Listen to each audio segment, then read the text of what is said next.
আপনি কি মুভি দেখতে ভালোবাসেন? কখন কোথায় নতুন মুভি আসলো? তো আপনার জন্য এই ভিডিওটা। আমার ইউটিউব চ্যানেলের অ্যাবাউট সেকশনে টেলিগ্রাম চ্যানেলের লিংক দেওয়া আছে, সেখানে গেলে আপনারা নতুন নতুন সকল মুভি পেয়ে যাবেন। 2024 সালের দানব মাসের কাহিনী নিয়ে তৈরি হয়েছে action drama horror thriller movie under Paris.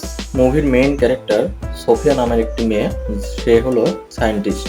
হঠাৎ তাদের সামনে চলে আসে দানব মাছ বা শার্ক, যাই বলেন না কেন, সবাইকে এসে সোফিয়ার টিম মেম্বারদের মেরে ফেলে।